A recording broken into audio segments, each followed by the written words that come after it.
Olá, boa noite para todas as pessoas aqui presentes. Sejam bem-vindas novamente. Hoje iremos dar continuidade ao curso Acervo em Paisagem, um convite ao convívio e à reflexão. É uma realização do Instituto Burle Marx, com patrocínio do Itaú Unibanco, por meio da Lei Federal de Incentivo à Cultura.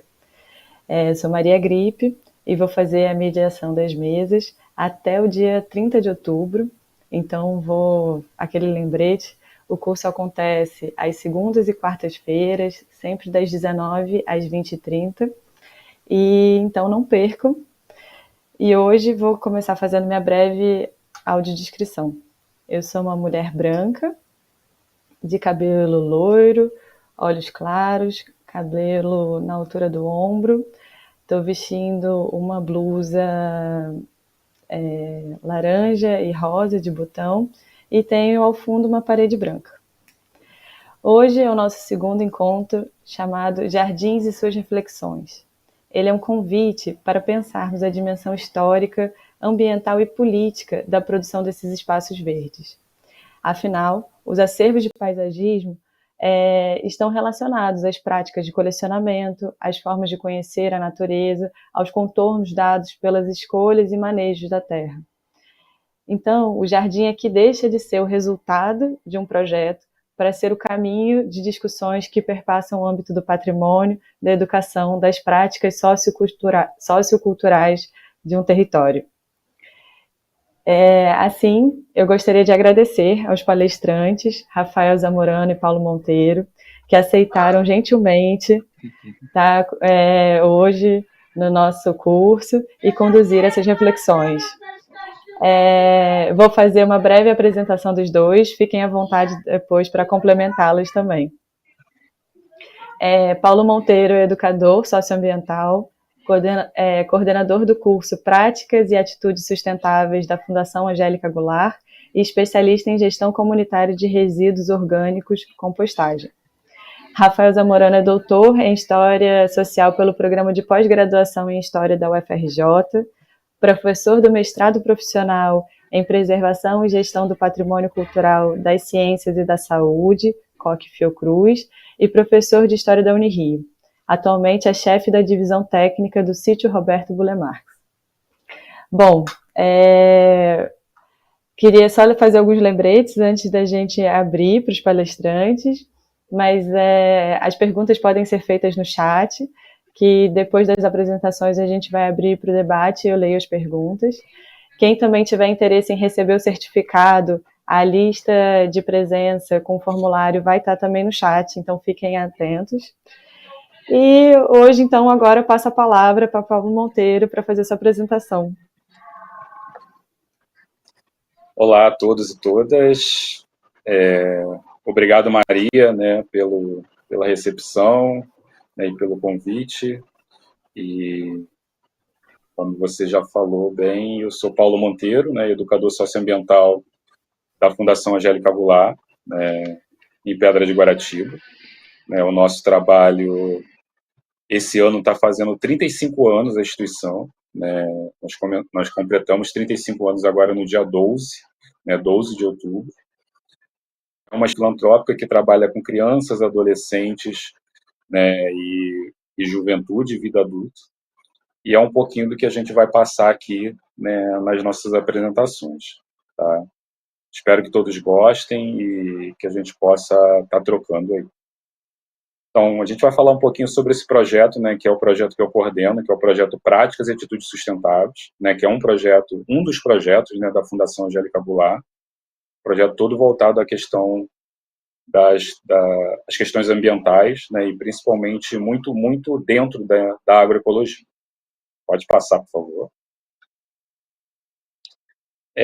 Trazendo um pouquinho da fundação, né, a Fundação Angélica Goulart, ela possui em torno de 35 anos, está completando esse ano 35 anos, é uma instituição aqui de Guaratiba, zona oeste do Rio de Janeiro, sob o princípio que a emancipação social é um desafio comunitário e coletivo.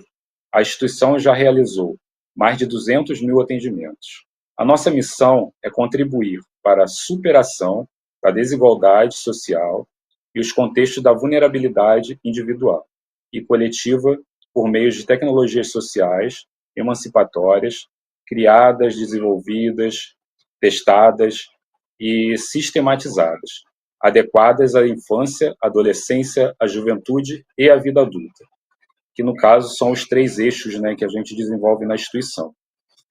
A infância, né, a participação, a prevenção de violências, a juventude, a produção cultural e o mercado de trabalho, a vida adulta, a geração de emprego e geração de emprego e renda para as mulheres.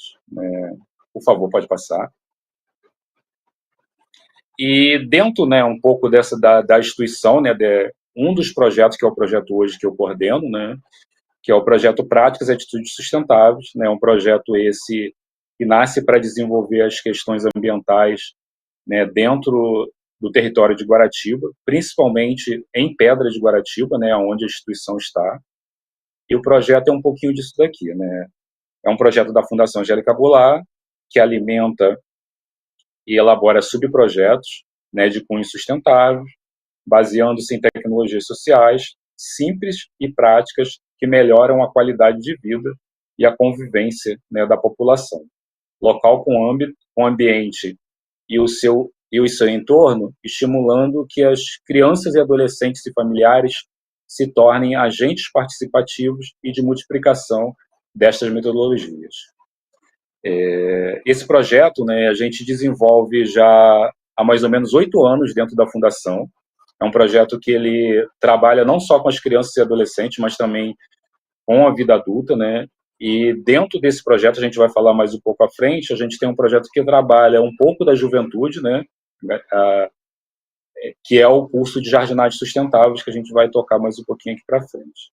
Pode passar, por favor. E aí o Práticas, né? O Práticas e Atitudes Sustentáveis, ele tem esses 5 pilares, né? A compostagem, o curso de Jardinagem Sustentável, que eu estava comentando agora, a captação de água da chuva, as hortas agroecológicas e as rodas de mulheres e agroecologia. Pode passar. E aí o primeiro, né, que é um dos eixos que a gente vem trabalhando já há um bom tempo, né, na Fundação, que é esse que é a compostagem, né? A partir de um sistema de gestão comunitária de resíduos orgânicos, são destinados a composteiras instaladas na FAG, né, que é a Fundação Angélica Goulart. As crianças e adolescentes são incentivadas a trazerem um baldinho, né, com seus resíduos orgânicos domésticos, além de participarem de todo o processo até a maturação e o ensacamento do composto final, né? Então, assim, a nossa metodologia com sistemas de compostagem é um sistema de cilindro, né, na qual a gente faz o recolhimento desses resíduos, né, os resíduos geralmente do nosso próprio quintal, né, toda a parte de resíduos verdes, né, e ele é feito o processo da compostagem com as sobras de alimentos, né, que vem tanto da instituição e também, como a gente está falando aqui, cada criança ela tem um baldinho, né, que na sua casa, né, ela recolhe esse resíduo, né, semanalmente, e esse baldinho depois é levado pelas próprias crianças para a instituição para fazer todo o processo da gestão de compostagem. E as crianças elas participam diretamente, né, nesse processo da compostagem, desde o momento de fazer a alimentação da composteira até o processo final, né, que é o recolhimento desse composto, na qual a gente vai fazer a adubação, né, e todo o processamento até a parte final, que é a venda. Pode passar, por favor. Esse segundo é o curso de Jardinagem Sustentável, né? É um curso que a gente, esse ano, fez a 6ª turma, né? E já chegamos ao atendimento de em torno de 150 pessoas, né, do território de Guaratiba que já passaram por esse curso. É um curso que ele tem uma dinâmica de trabalhar não só as questões dos jardins, né, mas um envolvimento pelas questões ambientais, né? Então, o curso ele tem por finalidade preparar profissionais para o mercado de trabalho, com habilitação para o planejamento de jardins, manejo de solo, varreção, poda e maturação, escolhas de plantas para cada tipo de ambiente e tratamento para doenças e pragas. São abordados temas com o processo da compostagem, o cultivo de plantas medicinais, o uso de plantas alimentícias não convencionais, né, mais conhecida como as punks, e sobre os polinizadores, importante para a preservação dos jardins, como é o caso, né, das abelhas nativas sem ferrão, né, essas abelhas que a gente encontra, né, diretamente na natureza, e no nosso quintal, né, na fundação, a gente tem feito todo esse processo de preservação com essas abelhas e incentivado, né, pessoas não só que participam, mas que acabam passando pela fundação, né, e darem continuidade a esse trabalho. Pode passar, por favor. E aí a gente chega à captação de água da chuva, né? A captação de água da chuva ela é feita por sistemas, né, simples instalados no telhado, usado com calhas, né, conectadas, né, por canos de PVC e uma caixa d'água e litros. A água é usada para realizar as regas, né, dos canteiros e dos canteiros tanto de plantas medicinais, né, de hortas, que é a horta mandala que nós temos na fundação, e outros jardins. Temos a possibilidade ainda de triplicar, né, essa captação, equipando outros telhados. E essa captação de água da chuva a gente fez em um único telhado de um espaço, né, de uma casa que nós temos na fundação, mas a gente, pela quantidade, né, de espaço, né, que nós temos e de outros telhados também que a gente vem potencializando esse processo da captação de água da chuva, a gente está querendo muito, né, fazer com que essa captação ela se espalhe para outros espaços, podendo fazer, né, ter uma maior quantidade de água, né, em reservatórios, para que a gente possa utilizar essa água em diversos espaços da fundação. A gente também vem incentivando as pessoas, né, a fazerem essa captação na sua casa, logicamente que não necessita de ter uma caixa d'água dessa de 5.000 litros, né, pode ser uma caixa menor de 1.000 litros, ou até mesmo uma utilização de bombonas, né, com 50 a 100 litros, para serem utilizados no seu dia a dia. Pode passar, por favor.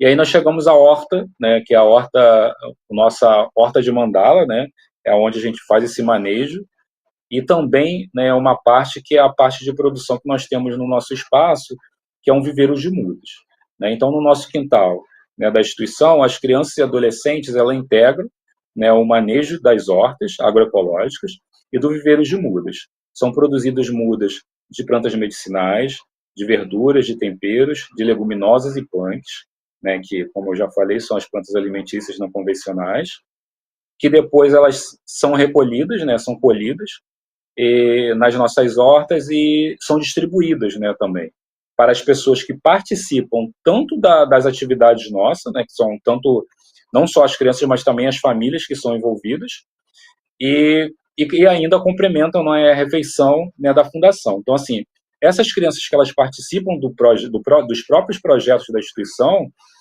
os seus lanches, né, a gente vem fazendo uns lanches mais agroecológicos para essas crianças, e a gente acaba utilizando muito desses alimentos das nossas próprias hortas do quintal, que é cuidada, né, que é feito o manejo pelos próprios projetos, e depois eles conseguem colher, é encaminhado para a cozinha, né, a nossa cozinheira ela faz toda a parte desse alimento, e eles fazem a sua alimentação, a sua refeição, e uma outra parte a gente encaminha para as próprias casas, tanto das crianças como das famílias que são atendidas, né, nos projetos da instituição. Pode passar, por favor. E aí nós chegamos às rodas de mulheres, né, as rodas de mulheres e o processo agroecológico, né, que a gente vem desenvolvendo muito dentro da instituição. Essas rodas elas já aconteciam, né, mas com a pandemia, né, com o processo da pandemia que nós tivemos, né, a gente conseguiu, logo depois que a gente começou a se encontrar de novo, a gente começou a aumentar esse número de rodas, né, de rodas de mulheres. Não só pelo processo de trocas, né, de conhecimentos, de cultura, de conhecimentos, né, dessas mulheres, mas também dos conhecimentos culturais das plantas medicinais e da parte, né, da agroecologia, pelo processo também de saúde mental, né, para essas mulheres. Então, isso foi muito gratificante, né, a gente ter diversas rodas dentro da instituição, na qual a gente teve a possibilidade de conectar essas mulheres, né, a diversidade, né, de conhecimento de plantas medicinais, né, de xaropes, de chás, né, e de variadas plantas que muitas delas não conheciam, né, e que até chamavam de mato, né, e que a gente hoje chama do mato de comer, né, que são as punks, né, e que a gente vem cada vez mais potencializando esse conhecimento para que elas possam se integrar, né, nessas atividades e fortalecer cada vez mais as possibilidades de um alimento melhor na casa, né, de ter conhecimento diferenciado para que elas possam alimentar suas famílias também, até com as próprias produções dos seus quintais, né, que muitas delas também acabam plantando, tendo as suas hortas, né, no seu próprio quintal. Pode passar, por favor. E aí a gente chega a alguns resultados, né, que a gente tem na instituição, né, ao longo desses anos, né. Dentro do processo da compostagem, já são mais de 106 toneladas de resíduos orgânicos, né, reciclados, né, e com isso a gente tem uma redução, né, na emissão de aproximadamente 250 toneladas, né, de gás metano. Só na captação de água da chuva já foram mais de 26 mil litros de água no nosso sistema de captação e mais de 1.000 pessoas, né, atendidas pelos projetos da instituição. Isso, né, gente, dentro do projeto, né, o projeto ele tem em torno de 10 anos, né, então esses números eles estão dentro desses 10 anos, né, que o projeto vem acontecendo, né, dentro da instituição. A instituição ela tem 35 anos, mas só esse projeto Práticas e Atitudes Sustentáveis ele vem conseguindo aumentar esses números, né, e a gente podendo fortalecer com que o nosso território tenha conhecimento desse processo sustentável e que ele possa ser mais utilizado dentro dos seus quintais. Pode passar, por favor. E aí a gente chega, né, a esse projeto, que é um projeto novo, né, a gente está com 3 meses desse projeto, é um projeto chamado Favela Agroecológica Produz Saúde, é um projeto em parceria com a Fiocruz, é um projeto que trabalha, né, as questões da favela, né, e como que as pessoas estão conseguindo ter saúde dentro da favela, e esse projeto ele vem para contemplar as práticas agroecológicas dentro das favelas para determinadas áreas, né, tanto para creche, para as escolas, né, para a associação de moradores, para quintais. Então a gente vem conseguindo envolver essas pessoas e possibilitar que elas tenham cada vez mais conhecimentos, né, através da agroecologia, através de um alimento mais saudável, né, e potencializar principalmente as questões do resíduo, né, que é tão grave dentro das comunidades, né. E a comunidade que hoje a gente trabalha em Pedra de Guaratiba é o Piraquê, né, uma das comunidades que mais cresceram nos últimos 10 anos no Rio de Janeiro, e é uma comunidade que ela vem cada vez mais avançando, né, para dentro do mangue, e com isso as pessoas buscam conhecimento, né, para tentar amenizar os processos do calor, os processos da dificuldade alimentar, né, das dificuldades de ter realmente as próprias rodas de mulheres mesmo que a gente tem feito dentro dos espaços e dentro da comunidade do Piraquê, as creches, né, que atendem as crianças, né, enquanto seus pais, né, vão trabalhar, e a gente acaba desenvolvendo essa temática para que as pessoas cada vez mais possam evoluir com o seu conhecimento de uma saúde com mais qualidade e de um conhecimento de uma alimentação cada vez melhor.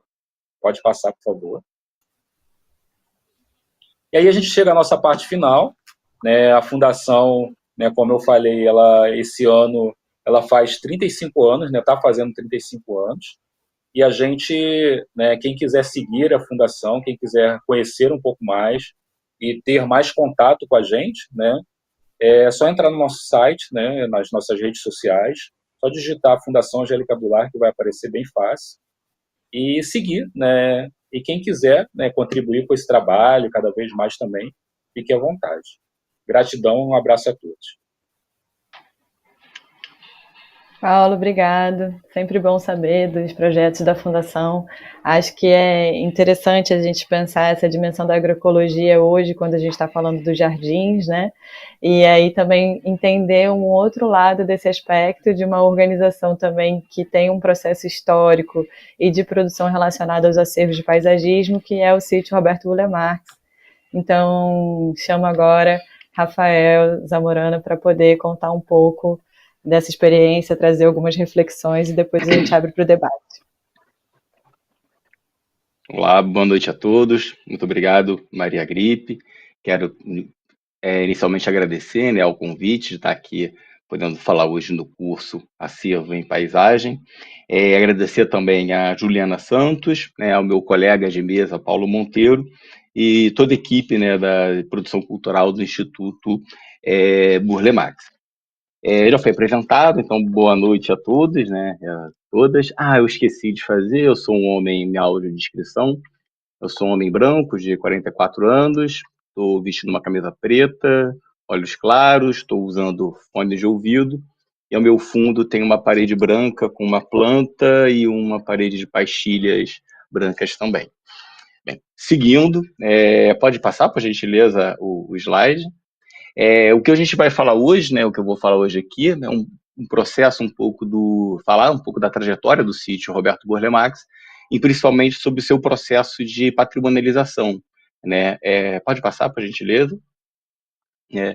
Que é basicamente, né, a gente pode pensar o sítio, né, como uma grande instituição de coleção, né, uma instituição com acervos paisagísticos, mas também acervos botânicos, artísticos, né, e que ele passa por um grande processo, né, que é um processo, de certa forma, contínuo, né, e que segue ainda hoje, né, nossas ações. Eu estou indo muito no sentido de apresentar um pouco esse processo, que é um espaço que sai de um colecionismo privado, né, muito vinculado à experiência e à trajetória biográfica do Roberto Burle Marx, né, principalmente pela característica aí muito vinculada às práticas de coleção, né, que são as práticas, né, que a gente pode chamar de laboratoriais, né, pensando o colecionismo, que a coleção ela é, de certa forma, uma expressão, uma produção de conhecimento, né? Então ela, assim como o laboratório, ele produz conhecimento, né? As coleções elas são instrumentos de produção de conhecimento, não é à toa que a gente vai ver tantas coleções vinculadas a laboratórios, vinculadas a instituições de pesquisa, os próprios jardins botânicos, né, do qual o sítio não é um jardim botânico, mas guarda bastante relação, né, relações com esse tipo de instituição, também é uma instituição de coleção, né, então, portanto, sempre tem esse caráter laboratorial e de produção de conhecimento, né.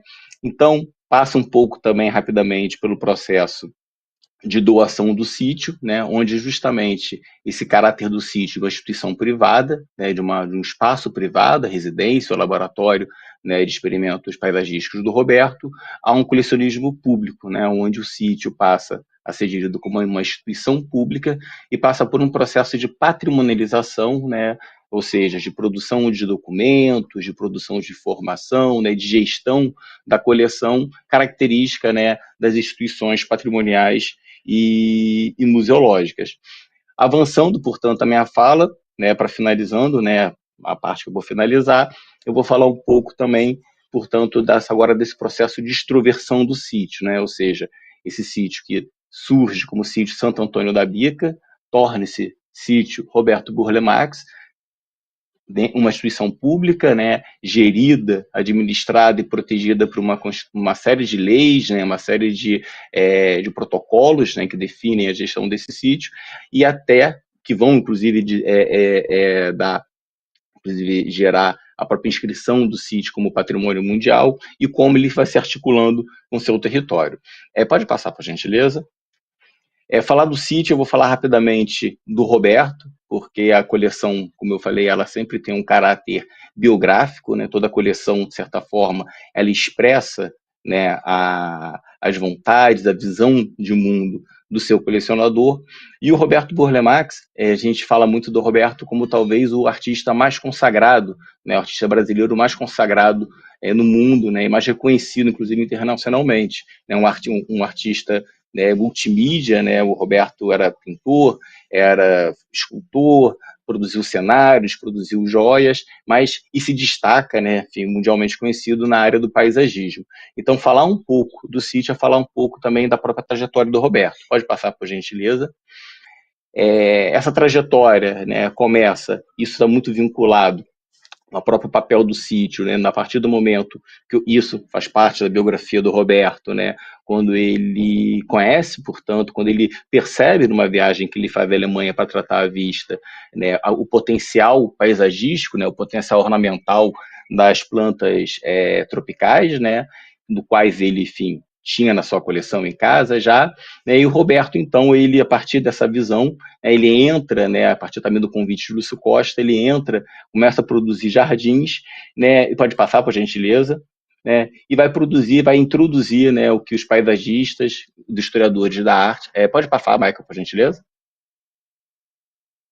Né, o que os paisagistas, né, que os historiadores da arte vão chamar do jardim tropical moderno. Então, o Roberto ele introduz, né, no campo do modernismo, né, uma nova linguagem de jardim, um novo uso, né, de plantas tropicais nesses jardins, de tal forma que ele já, muito antes, né, o sítio, ele compra o sítio em 49, mas antes do sítio ele já produzia esses jardins e já era consagrado, né, como grande paisagista. E justamente ele vai pensar, né, ele vai ver a necessidade de compra do espaço do sítio, justamente para aumentar esse repertório botânico, né, e também usar o sítio como local de experimentação. Lembrando que, sendo o Roberto a pessoa que introduz, de certa forma, o uso mais sistemático da flora tropical dos jardins, ele precisava, portanto, de um espaço onde ele pudesse produzir a sua coleção, aumentar a sua coleção e, ao mesmo tempo, fazer os experimentos. Pode passar, por gentileza? Então, aqui, tanto na imagem como nessa, a gente viu alguns jardins. Isso aí é o projeto dos jardins do edifício Capanema, né? De 38, pode passar, por gentileza. Aqui uma outra residência, né, da Odete Monteiro Corrêa, em Petrópolis, é um projeto também de 48. Isso só para marcar de como, né, eu trouxe esses poucos exemplos para marcar como ao comprar o sítio, o Roberto ele já tinha, portanto, uma produção, ele já tinha um reconhecimento como paisagista, né? Aqui a gente também tem um outro exemplo, né, de uma outra obra realizada antes da compra do sítio, que são os jardins do bairro da Pampulha, né? E, portanto, o sítio... Pode passar, por gentileza? Desculpa, eu esqueci de passar Pampulha. Aí é Correias, como eu falei, né, em Petrópolis, né, também anterior ao sítio. Pode passar, por gentileza? Aí também a Pampulha, também uma outra obra importante que é anterior, né, à compra do sítio, né? E o próximo, por gentileza. Portanto, o sítio, né? Então, como eu falei, o sítio ele compra em 49, pensando esse local de um repertório vegetal necessário para os projetos dele, aonde ele instala não somente a sua coleção botânica, mas também a sua coleção artística. Pode passar, por gentileza? Né? Então, quando a gente pensa o sítio, né? O sítio, primeira coisa que a gente nessa proposta que eu trago aqui de olhar o sítio, é olhar o sítio através do colecionismo. Lembrando, né, que o Roberto, como eu falei, embora seja um artista bastante consagrado, né, e todo mundo conheça o Roberto pelo lado, né, da produção de jardins, né, da produção pictórica dele, mas o Roberto talvez seja um dos maiores colecionadores brasileiros. Né? O Roberto ele tem uma coleção riquíssima, se a gente inclui, né, a coleção dele de objetos artísticos com a coleção botânica e o conjunto, né, mesmo arquitetural que a gente tem dentro do sítio, a gente tem com certeza um dos maiores colecionadores do Brasil. E pensar o colecionismo, né, é pensar primeiro que o colecionismo é uma linguagem, ele é uma narrativa, ele é um discurso que ele fala tanto do seu proprietário, tanto do seu colecionador, mas também o colecionismo é uma forma de uma figura de linguagem do mundo, né? É uma metáfora do mundo. E, de certa forma, por que isso? Porque o colecionismo, geralmente, ele representa algumas categorias, né? Então, uma coleção de plantas, de certa forma, ela traz uma visão sobre um conjunto de plantas. Uma coleção de quadros, né? Uma pinacoteca, ela traz, de certa forma, uma visão, uma representação sobre o conjunto de quadros, seja uma escola artística, seja uma escola de nacionalidade, pintura brasileira, seja de um período, pintura barroca, pintura moderna, ou seja, toda a coleção, de certa forma, é o que o Pullman vai falar, ela traz uma dimensão do invisível, né? Ela representa algo, então ela pode ser entendida também como uma metonímia, né? Como uma figura de linguagem, de certa forma, né, um Picasso dentro de uma coleção de arte, ele está representando, né, toda uma obra de Picasso, todo um vínculo com o modernismo, ou seja, né, desculpa, a coleção, né, portanto, ela se constitui como uma linguagem. E que linguagem é essa, né, e que representação é essa que a gente encontra no Roberto Burle Marx? Primeiro, um colecionismo moderno, típico dos modernistas brasileiros, né, que estavam numa busca ali nos anos 30, né, quando a gente pensa o Brasil nos anos 30, é um período de reflexão sobre a nação, é um período de reflexão sobre o que é o Brasil. Não é à toa que a gente vai ter o Estado Novo, vai ter o movimento moderno nos anos 20, né, vai ter construção, né, nos anos 40 de grandes museus, né, nos anos 20, também nos anos 40, Museu Histórico Nacional em 22, e outra série de museus também importantes nos anos 40. Então, o que é esse colecionismo moderno? De certa forma, de maneira bem didática, a gente pode falar que os modernistas brasileiros buscavam uma linguagem própria, né, e uma linguagem, né, que buscava sempre uma representação dessa nacionalidade, uma síntese dessa nacionalidade, onde o elemento interior e o elemento tropical, ele sempre estavam na ordem do dia. Então, quando a gente pensa a própria coleção do Roberto, e a gente compara, por exemplo, com outras coleções, né, de intelectuais, de artistas, no mesmo período, a gente vê uma certa semelhança, né, e que justamente está vinculado nessa concepção moderna de Brasil. Pode passar, por gentileza? Isso, por exemplo, vai ser muito presente na coleção de Roberto, né, quando ele busca, de certa forma, na sua coleção, esses elementos interioranos, né, lembrando, né, que o próprio modernismo ele vê o interior do Brasil, né, ele vai, não é à toa que, por exemplo, Ouro Preto, né, as cidades interioranas vão ser alvos de patrimônio, vão ser alvos de tombamento, então, de certa forma, esse modernismo brasileiro ele buscava aliar uma tradição que vinha muito do interior, com uma modernidade inspirada, ou melhor, né, de maneira antropofágica, né, ressignificada e apropriada da Europa. Então a gente percebe aqui, por exemplo, as cabaças do Vale do Jequitinhonha, que talvez o Roberto tenha uma das maiores coleções, né? Pode passar, por gentileza. Né? Aqui a gente também tem essa mistura que é muito típica das coleções, por exemplo, de Djalma da Fonseca Hermes, Mário de Andrade, né? A gente vão ser coleções que dialogam com esse tipo, os Ottoni, por exemplo, vão ser coleções que dialogam com esse tipo de linguagem, onde a gente tem a associação, né, de objetos coloniais, ou seja, de um Brasil distante, né, de um Brasil ainda não republicano, né, de um Brasil ainda não tão fora de ter livre de interferências estrangeiras, né, com elementos modernos. Então a gente vê aqui, por exemplo, a presença de arte cusquenha, a presença do catolicismo. Pode passar, por favor, imagens, né, relacionadas ao catolicismo. Essa presença também de arte pré-colombiana, aí não saindo tanto, né, da dinâmica do nacional, mas pensando da dinâmica americana, né, e nativa. Então, não é à toa que o Roberto também está dialogando e vai ter essa coleção de arte pré-colombiana. Pode passar, por gentileza. Também a dimensão da arte sacra, né, pensando que o Roberto se intitulava ateu, então, portanto, a coleção de arte sacra não está vinculada, né, à sua posição religiosa, mas sim, né, ao entendimento de um catolicismo brasileiro também de certa forma, raiz, né, de uma brasilidade. Isso vai estar presente na literatura em Gilberto Freire, vai estar presente em outras coleções também, por exemplo, em coleções que representam, como a do Museu Histórico Nacional, por exemplo, que tem uma coleção gigante, né, de imaginária católica, porque o catolicismo também ele é entendido como uma dessas raízes da nacionalidade. Pode passar, por gentileza. E, obviamente, essa coleção artística ela vai estar dialogando com os jardins e com a própria obra do Roberto. Se a gente pensar que o Roberto ele traz para o modernismo a linguagem tropical, e que também a ideia de tropical ela é presente na construção do imaginário nacional desde o Segundo Reinado, passando até nos anos 60, 70 com a Tropicália, né, de Caetano e Gil.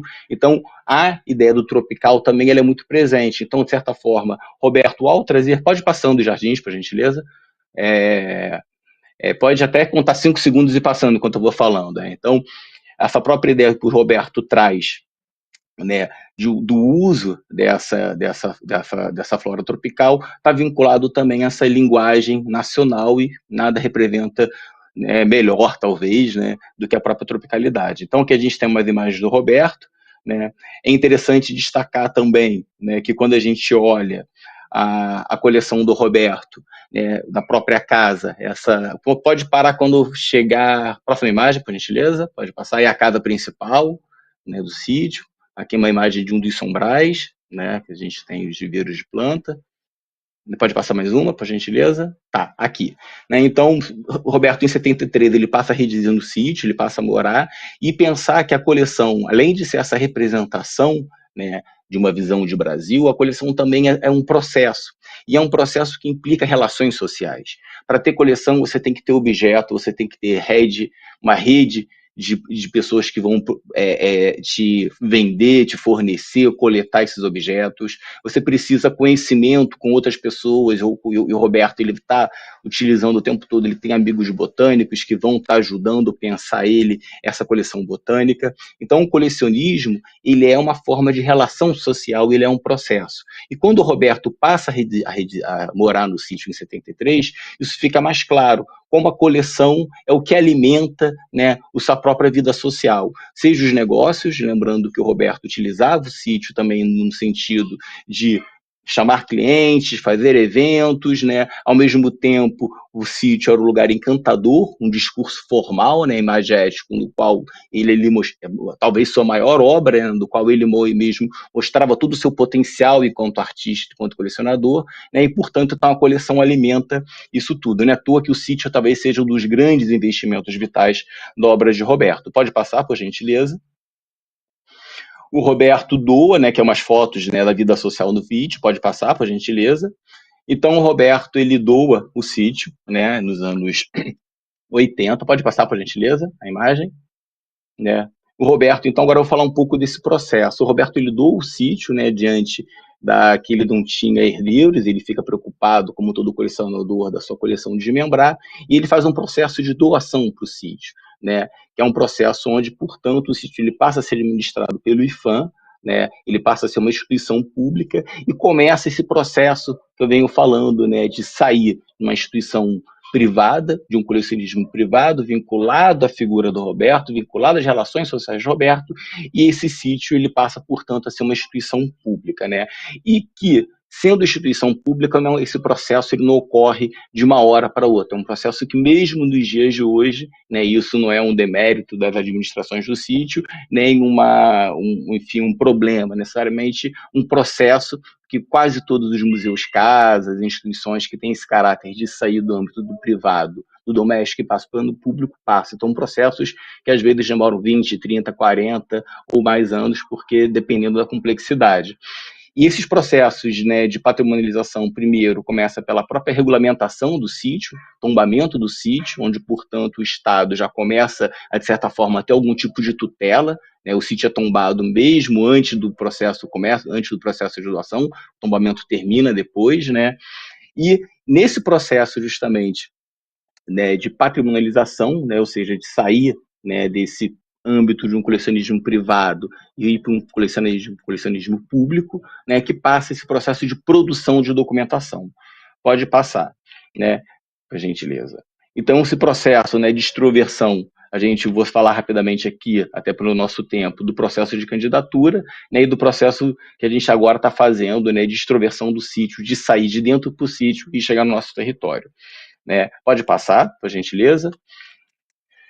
Bem, eu vou pular, né, não vou falar dos tombamentos, de alguns inventários que teve antes, vou chegar no dossiê de candidatura. O próprio dossiê de candidatura, eu acho ele como um marco, porque ele representa bem esse processo, né, de transformação do sítio numa instituição pública, diante do fato de que o próprio processo de candidatura é algo que é o Estado brasileiro que faz a candidatura, que indica. Não é nem o IFAM.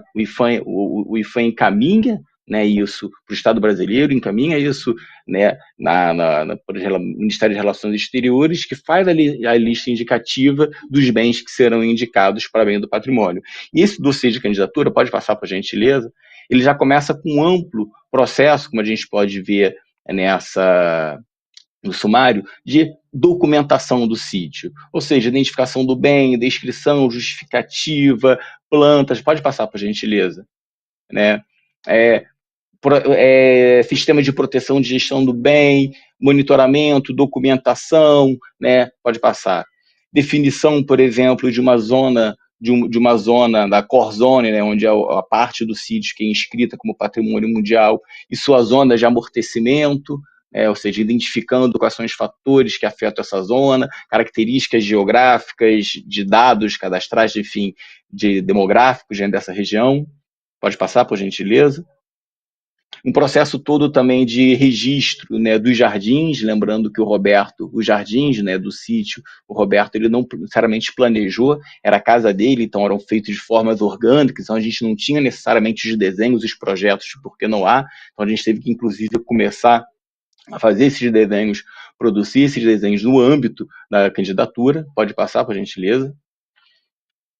Assim como nas construções, né, essas plantas, esses detalhes todos a gente também não tinha, né, o Roberto não chegou a produzir isso, então isso tudo também faz parte desse processo de produção de documentação, porque a gente documenta justamente para poder fazer a gestão do bem. Pode passar, por gentileza. Os jardins, né, a gente teve que definir, inclusive, quais eram áreas que a gente considerava, pode passando também, como jardins históricos e áreas que não eram jardins, que eram áreas de coleção, áreas de gestão de coleção, ou seja, áreas que têm, né, níveis de gestão diferentes. Lembrando que para o Roberto, né, isso não faria muito sentido, porque ele não falava aqui é o meu jardim e aqui é área de coleção, então ele fazia isso organicamente, mas como gestão, como patrimônio, a gente precisa definir essas áreas até para garantir as autenticidades dos jardins históricos, onde a gente identifica claramente, né, a criação de Roberto. Aí também pode passar a identificação dos sombrais, né, de todos né, as identificações.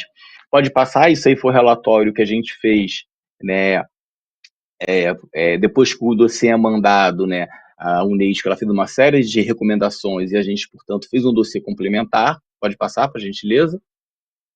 Onde aí sim a gente vai, como eu falei, né, o cadastramento dos jardins, né, ou seja, quais são as áreas do sítio que são consideradas como jardins, né, históricos. Pode passar, por gentileza.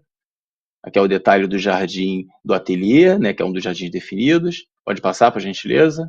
Aqui também um mapeamento dos sombrais. Pode passar.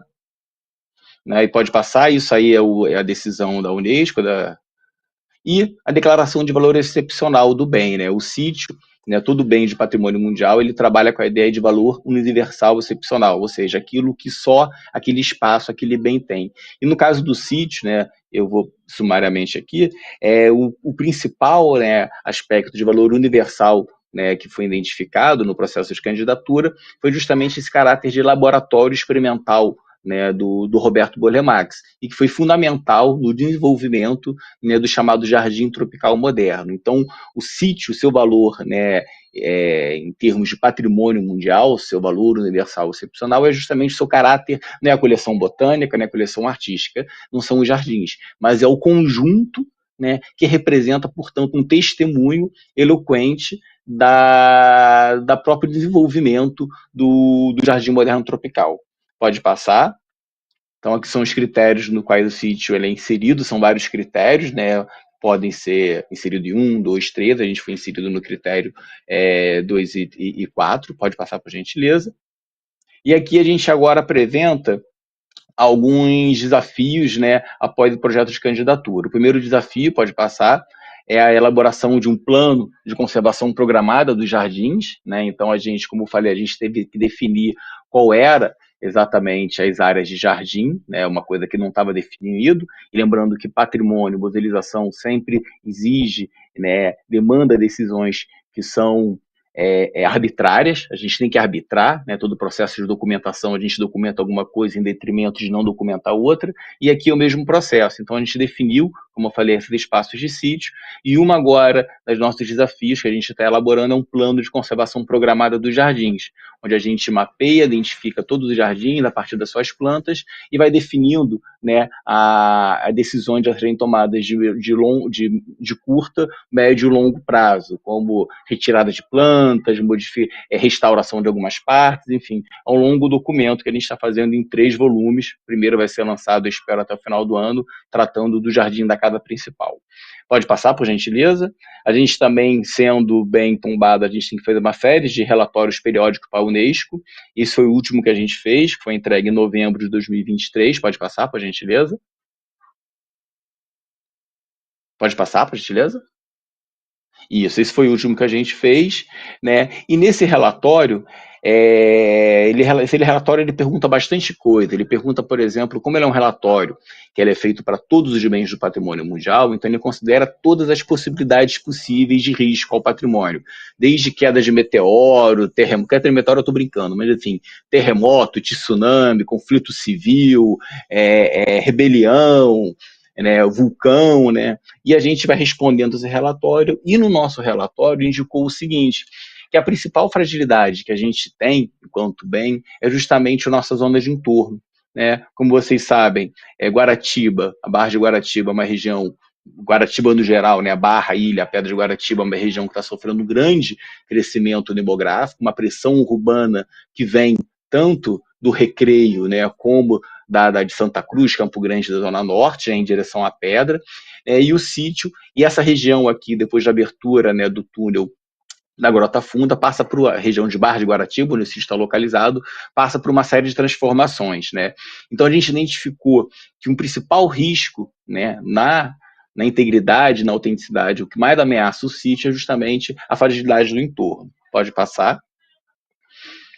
Então, a gente agora está começando a fazer uma série de ações visando fortalecer justamente o nosso entorno, fortalecer justamente a presença das comunidades tradicionais que a gente tem no nosso entorno, que a gente acredita que esse processo de extroversão, né, e a função social de um patrimônio público, né, de um patrimônio cultural, está focado justamente no fortalecimento das comunidades, né, do desenvolvimento social, e não uma visão de patrimônio tecnicista, onde o patrimônio é enxergado somente pelas suas características monumentais, memoriabilísticas, né? Mas sim o patrimônio como transformação. Então, nesse sentido, a gente está fazendo um trabalho bastante, a gente iniciou um trabalho com os produtores, né, de plantas ornamentais, né? Lembrando que quando o Roberto foi para o sítio, foi para a Barra de Guaratiba, ele transforma a região, ele começa a empregar nos seus projetos de decoração, de paisagismo, de jardins,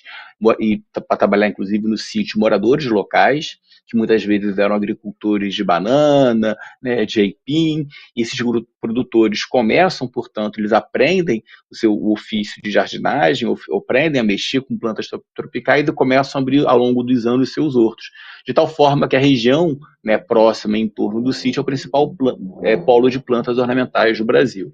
Então, do Rio de Janeiro, desculpa.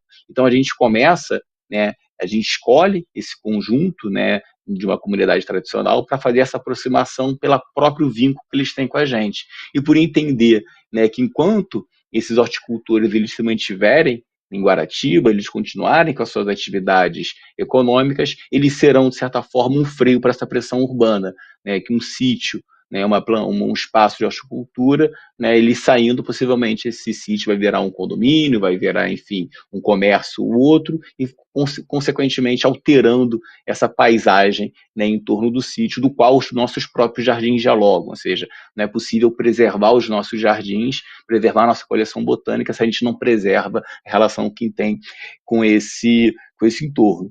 Nesse sentido, a gente está pensando, os horticultores estão presentes no comitê gestor do sítio, isso é uma outra demanda que eu não vou falar agora para não perder muito tempo, mas os sítios de patrimônio, eles têm que ter um comitê gestor, né, o mais horizontal possível, com participantes da sociedade civil, né, instituições públicas, então os horticultores eles estão presentes.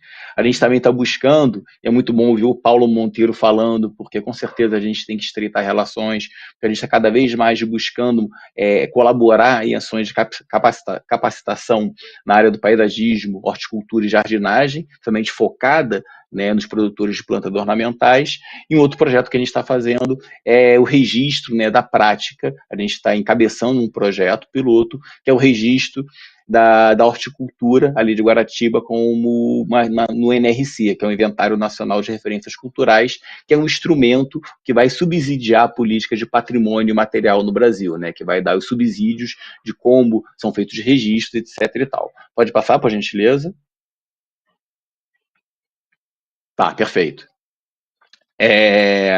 Então, a gente entende nesse aspecto, né, que o processo de patrimonialização e a função pública do sítio, né, passa, né, por ele ser um espaço de apoio em desenvolvimento para a economia sustentável de Guaratiba, e nesse caso aqui, né, na economia dos hortos, nesse projeto específico, né? Ele, enquanto instituição pública, né, utilizando o acervo, e lembrando que o acervo ele é relação social, né, então esse acervo, essas relações sociais das quais esse acervo ele é agente, né, ele não morre, essa função não cessa com a morte de Roberto, mas ela se transforma, né? Então, pensando como a partir, inclusive, dessa coleção, dessa rica coleção, né, o SRBM e suas atividades pode ser um espaço de oportunidade também para capacitação profissional no campo do paisagismo e da horticultura, então a gente também está fazendo uma série de ações nesse sentido. Desenvolvimento também de ações na área de educação e turismo ambiental. Pode passar, por gentileza? Rafael, desculpa te interromper, mas você Oi. acha que daqui a uns 10 minutos você acha que você consegue fechar? Sim, perfeitamente. Talvez até menos. Obrigada. Então, a gente tem aqui, portanto, o NRC, ele geralmente ele é feito, a ideia nossa, a gente está montando uma equipe, né? Essa equipe, parte dela já está montada, mas é um processo longo, que é justamente fazer um inventário participativo, né, das práticas de horticultura, então identificando, por exemplo, coisas, qual o tipo de produção local, qual a especificidade da produção de plantas ornamentais de Guaratiba, quais são os detentores, ou seja, os mestres que a gente encontra na região, isso tudo, né, tendo esse material dentro do nosso inventário nacional, né, que é um inventário que é vinculado ao Departamento de Patrimônio Material do IPHAN, a gente consegue, portanto, pensar políticas públicas de fortalecimento desse entorno. Pode passar, por gentileza. O NRC, pode passar, por gentileza, mais uma. O NRC, geralmente, o patrimônio material ele não é tombado, porque a gente não tem como tombar, congelar, né, como a gente faz com o edifício, como faz na maior obra de arte, uma manifestação cultural. Então, o patrimônio material ele é inscrito em livros de registro. Atualmente são 4 livros que a gente tem, né? O livro das celebrações, formas de pressão, lugares e saberes, possivelmente, né, se o processo do NRC avançar a ponto de ser registrado com patrimônio material, possivelmente isso aí entra como livro de saberes, né? Pode passar, por gentileza, né? Então, aqui um pouco, né, falando, como eu já falei, como esse projeto ele fortalece, a gente acredita que fortalece a região, né, que a gente tem a foto tanto de jardineiros, né, e como também alguns produtores, né, de Guaratiba. Pode passar, por gentileza. Pode passar. Isso. Aqui a gente tem um mapa, né, isso está vinculado ainda aos estudos que a gente está fazendo, identificando, né, na região, né, alguns hortos, né, que a gente agora está começando a fazer esse inventário, então a gente está identificando na região os hortos, os tamanhos dos hortos, né, é um processo ainda que a gente está em construção, né, que a gente ainda não sabe nem ao certo aonde esses hortos, até onde, né, qual o limite, né, qual a extensão desses hortos que são influências do Roberto, se vão até Vargem Grande, se param em Ilha de Guaratiba, se avançam, né, de repente para as Vargens, né, então a gente ainda está no estudo de identificar até onde essa influência, né, esses hortos que têm essa relação específica com o sítio, eles vão, pode passar. Né? Aqui também algumas coisas que a gente já identificou, né, que são alguns perfis, né, que a gente tem de produção de plantas na região, né, ou seja, tem tanto pessoas que colecionam plantas, tem gente que produz planta, tem gente que apenas vende planta, mas traz a planta, ou seja, a gente está nesse processo agora de identificar as características, pode passar. O NRC ele pode trazer também uma série de benefícios, né, para os horticultores locais, como a certificação da marca coletiva e o registro de indicação geográfica, ou seja, ter uma marca que identifica plantas de Guaratiba, né, assim como a gente vai ter, por exemplo, cachaça de Paraty, né, ou seja, isso é uma coisa que é feito pelo INPE, né, que a gente consegue. Então, esse inventário que a gente está realizando, que a gente está começando a trabalhar, ele serve como subsídio, né, para os horticultores depois pedirem com esse registro de marca coletiva, né, a valorização da atividade, né, rural no município, através da caracterização documentada disso, ou seja, transformar isso num patrimônio, um ativo para o município do Rio. Né. Eles também têm, muitos produtores também têm um problema de ITR, ou seja, eles, depois que Guaratiba deixou de ser uma área rural onde estão pagando imposto rural e imposto também, né, o IPTU, né, ou seja, tem uma dupla tributação, que é um problema que vários horticultores passam, né, e o próprio fortalecimento, né, e o próprio planejamento urbano, o plano diretor também, isso pode também colaborar de se olhar a cidade, de se olhar para essa região, a importância, né, da atividade agrícola nessa região, e além do fortalecimento do território, né? Como eu falei, é uma região que sofre uma pressão urbana muito grande, né? E os hortos, não somente os hortos, onde a gente também tem o polo de restaurantes, tem a comunidade pesqueira, né? Tem uma comunidade afrodiaspórica gigante na região também que a gente tem que se aproximar, mas a gente começou pelos hortos, né? A gente acredita, né, que esse fortalecimento dos hortos é um caminho para a gente fortalecer a região e também um modelo para depois a gente conseguir chegar, né, em outras comunidades tradicionais, em outros stakeholders que a gente tem no nosso território, né? Pode passar, por gentileza? Então, isso passa pelo inventário participativo, como eu falei, né, a mobilização de articulação com o território. Então, a gente está fazendo também uma série de visitas aos hortos, né, nós enquanto equipe, e também estamos fazendo uma série de palestras e convites, né, de rodas de conversa com os produtores reais da região, no sentido sempre de trocar experiências, né, e também fazendo uma série de ações de educação patrimonial, principalmente na produção de arranjos, né, como muitas pessoas sabem, há uma produção de arranjos no sítio, são arranjos criados por Roberto Burle-Marx, do qual ele ensinou muitos jardineiros, treinou os jardineiros, dos quais alguns, não muitos, mas alguns ainda estão trabalhando com a gente. Então a ideia é que a gente cada vez mais difunde a produção desses arranjos, no sentido que, inclusive, esses arranjos possam um dia ser uma outra atividade comercial para esses produtores. Né? Mais uma vez, por favor.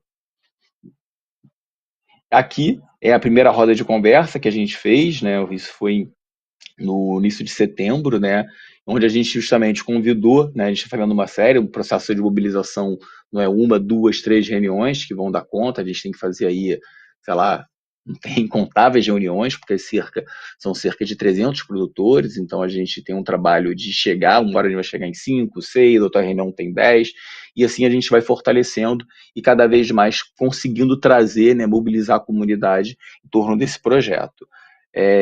Bem, agradeço muitíssimo, peço desculpa aí, acho que eu passei do horário, mas é isso, muito obrigado e, enfim, convido a todos, inclusive, também para visitar o sítio Roberto Burle-Marx. Muito obrigado. E Rafael e Paulo, muito obrigada, viu? Muito interessante ver as duas apresentações. Acho que a gente tem aqui um território muito rico e como o Rafael apresentou, né, assim, todo esse processo histórico de consolidação do sítio nesse território, mas com abordagens que trazem desde o colecionismo e até hoje a valorização das práticas locais, como também um patrimônio que faz parte do processo de construção desse paisagismo brasileiro, né? Então, queria agradecer os dois e vou já pensando aqui em ler algumas perguntas, se vocês estiverem tranquilos. As perguntas elas vieram primeiro para o Paulo, né? Foi um pouco pela ordem da apresentação, então eu vou lendo aqui em ordem e aí a gente vai seguindo. Mas, Paulo, como é feito o manejo da compostagem em cilindros para não atrair ratos e baratas? Gratidão aí, Maria, e não sei quem fez aí a pergunta, né? Mas assim, esse sistema de cilindro, né, a gente já vem fazendo ele em torno de 10 anos, né? É um processo que a gente vem fazendo pesquisas e, ao mesmo tempo, a gente chegou a essa metodologia, que é uma das metodologias mais simples hoje para os sistemas de compostagem. E quando se fala de compostagem, muitas pessoas, né, até por falta de conhecimento, por dificuldades e de processos de envolvimento com o processo da compostagem, tem muito isso, né? Vai atrair rato, vai atrair baratas, né? Outros tipos de insetos, vai dar maus cheiros, né? E o processo da compostagem, seja ele qual for, né, tem que ter o manejo correto, né? E esse sistema de cilindro, ele é um dos sistemas mais simples, né? Portanto, que a gente trabalha até envolvendo as crianças do projeto, e a gente faz como se fosse camadas de lasanha, né? É uma camada uma em cima da outra. Nesse sistema, ela é totalmente aerada, né? Porque é uma tela, e ela tem entrada de ar tanto por baixo como pelas laterais e por cima, né? Então, não tem... Assim, você pode estar do lado da composteira e você não sente cheiro, né? Você não atrai ratos, né? Não atrai nenhum tipo de roedores, e a gente tem todo o manejo totalmente tranquilo, correto, e esse sistema ele já está sendo adotado em mais de 150 quintais hoje no Rio de Janeiro, e já está chegando em torno aí de 5 estados que a gente está acompanhando, né, que já está tendo esses sistemas de compostagem. Nós tivemos agora em setembro, né, no dia 27 de setembro, o quinto encontro de composteiros, né, que foi no Ação da Cidadania, onde nós reunimos em torno de 80 participantes, né, e mais de 15 municípios diferentes do Rio de Janeiro, né? Então, assim, onde as pessoas puderam trocar suas experiências sobre, não só sobre o sistema de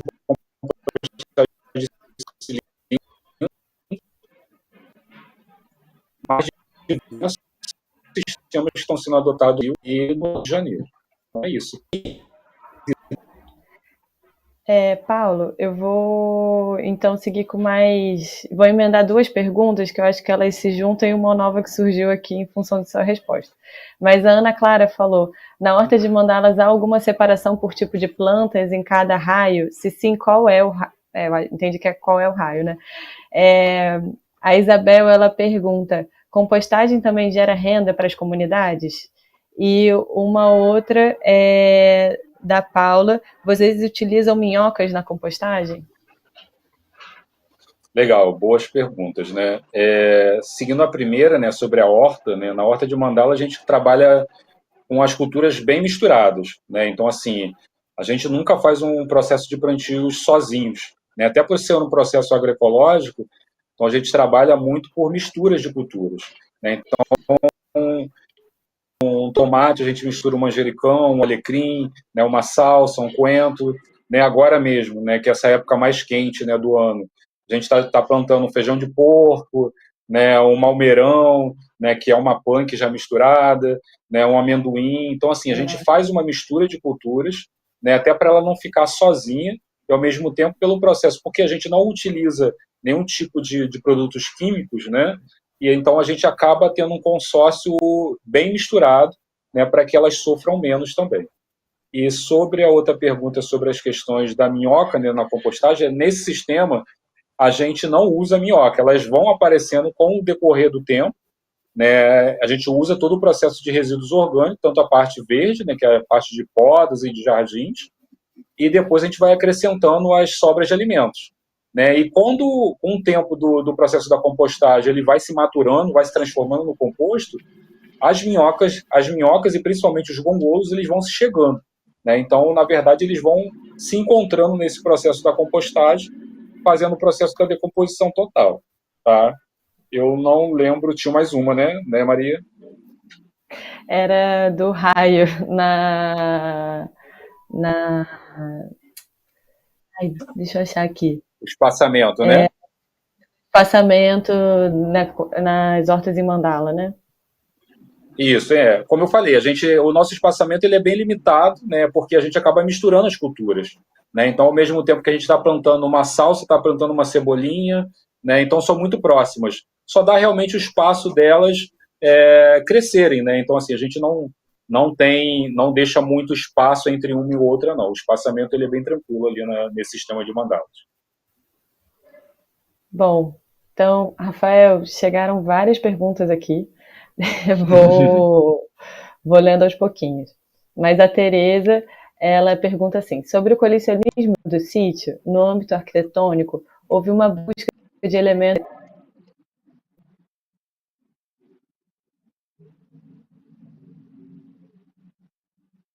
Ou arquitetônicos. eu caí aqui.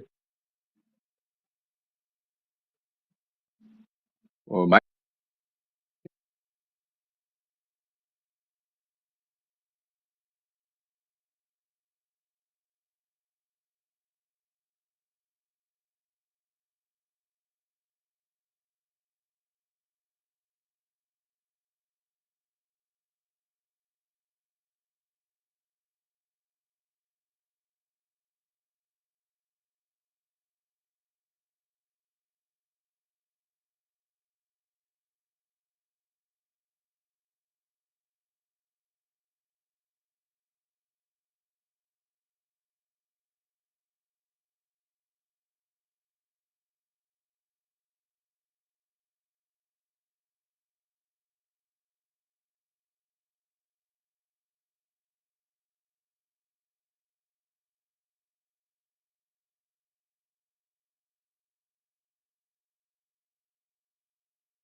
Desculpa, estou com problemas técnicos aqui de internet.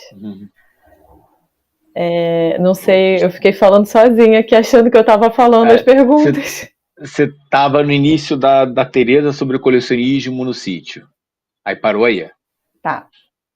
Então vou tentar de novo, torce aí para essa internet funcionar.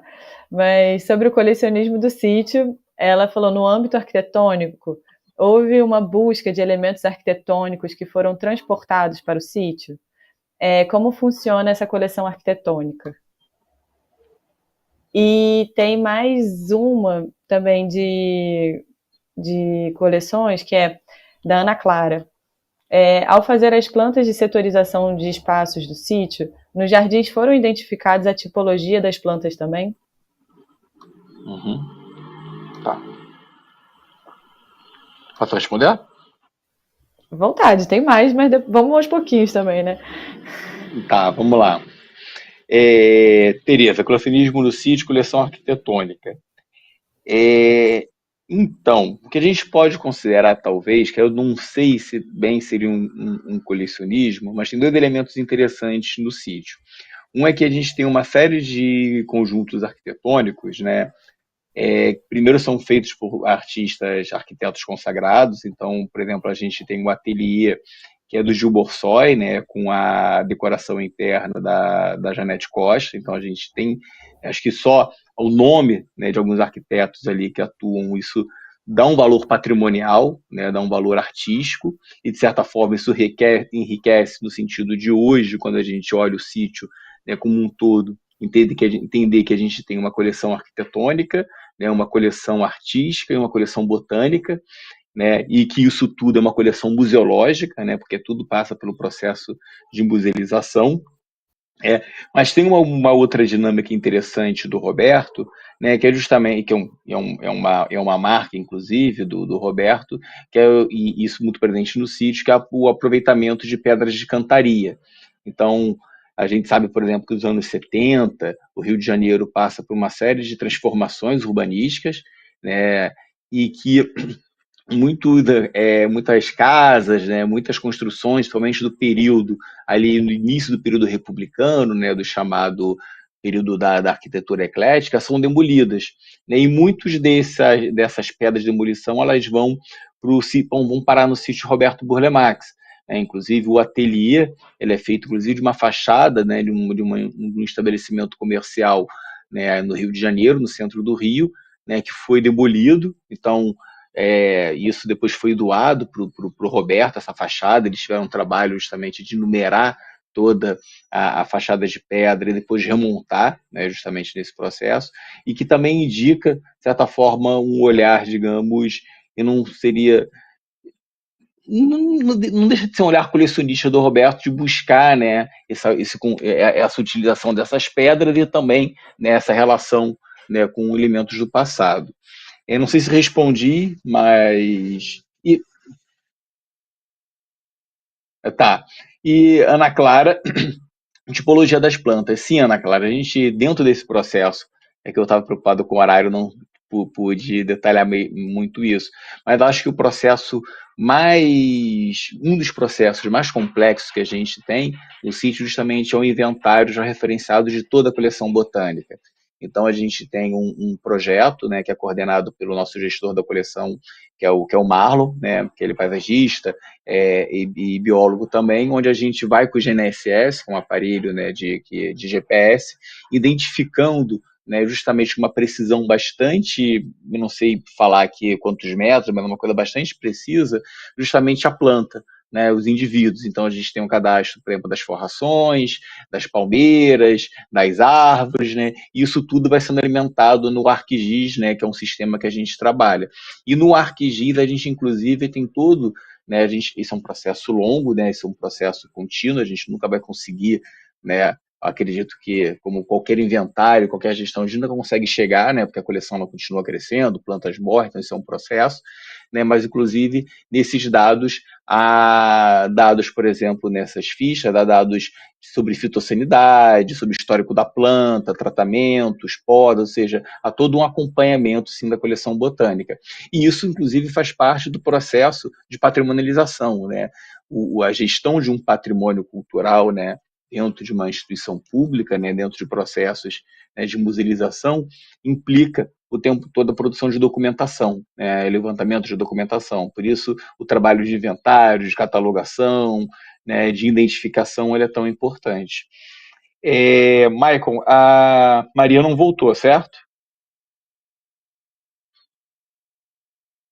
Então, de repente, eu posso continuar lendo. Se eu tiver como ler as perguntas, eu posso ir tocando enquanto a Maria não volta. Ela falou que tinha mais perguntas para mim, né?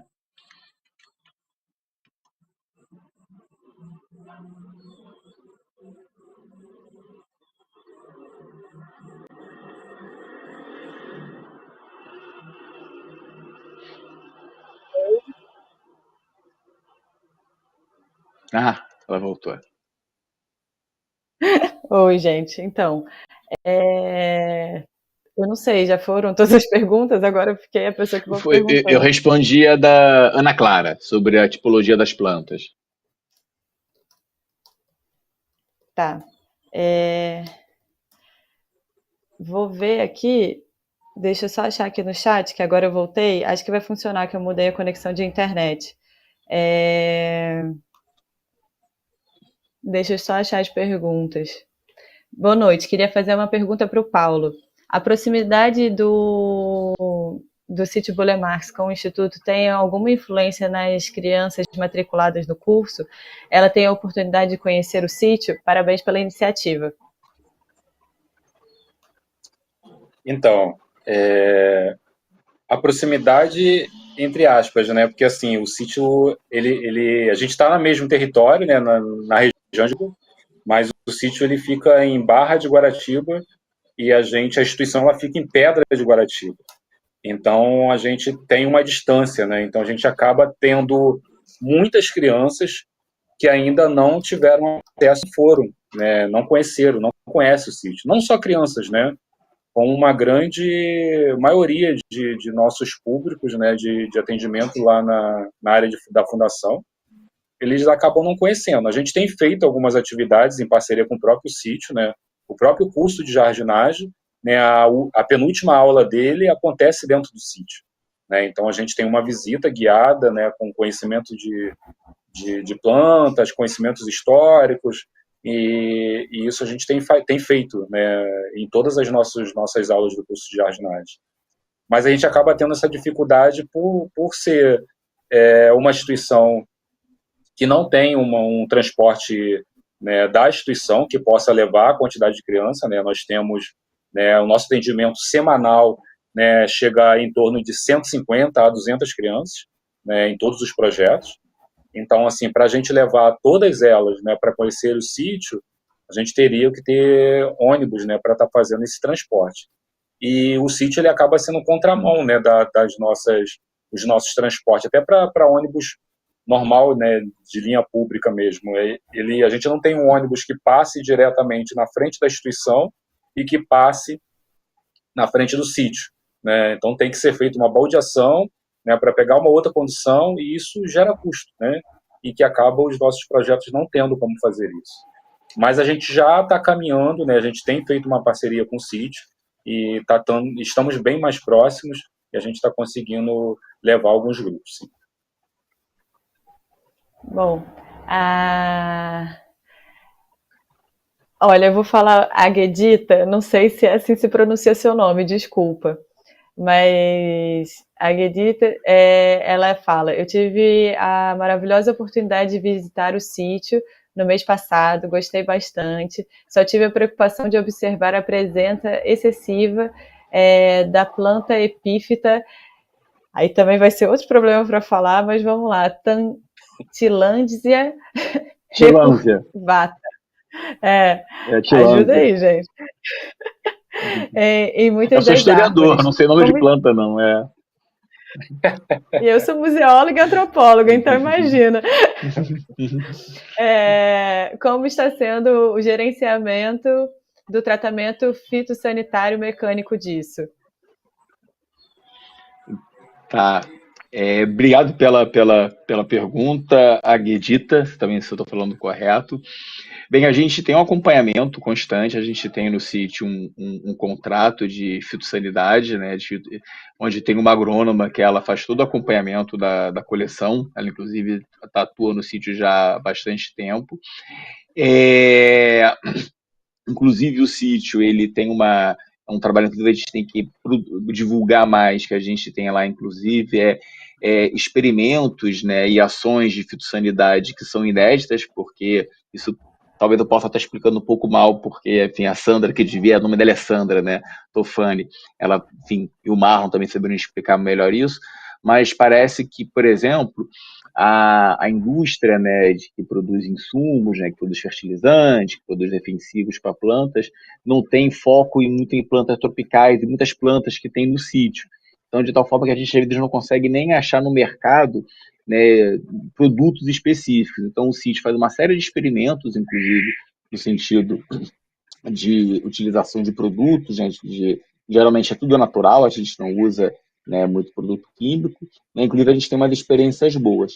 Com relação às chilânzias, né, então, ou seja, a gente tem um acompanhamento fitossanitário, a gente tem um contrato de jardinagem que previa também manutenção, podas, enfim, todo o protocolo, né, de manejo, né, da coleção, a gente também está criando, né, inclusive de coisas, por exemplo, como flambar as ferramentas depois, né, de ter contato com uma planta, né, que esteja doente, que esteja sendo atacada por alguma enfermidade.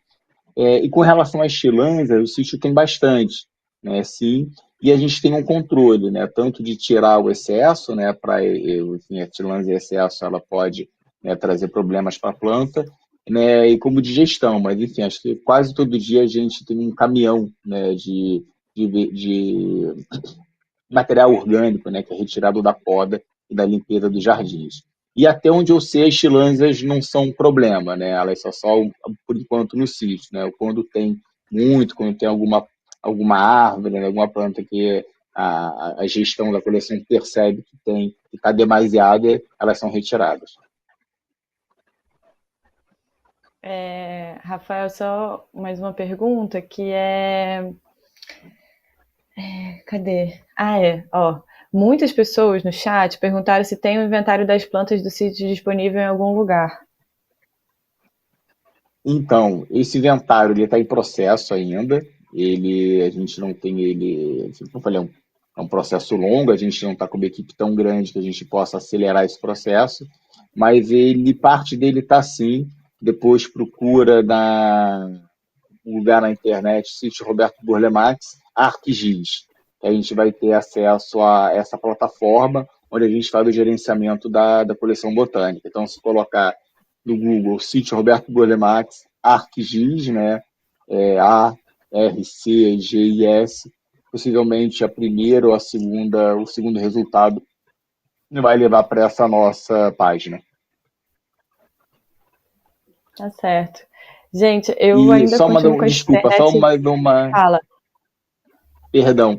E também a gente encontra no site da Unesco, né? Aí bota Sítio Roberto Burle Patrimônio Mundial Unesco, a gente vai cair no site da Unesco, onde tem toda a documentação que a gente encaminhou no processo de candidatura. Então tem o nosso dossiê, né, de inscrição, tem o dossiê complementar, tem esse relatório periódico, e dentro do dossiê a gente tem planta dos jardins, tem parte de identificação, né, das principais características da coleção, então tem um conjunto documental que está bastante acessível sobre o sítio e a coleção botânica.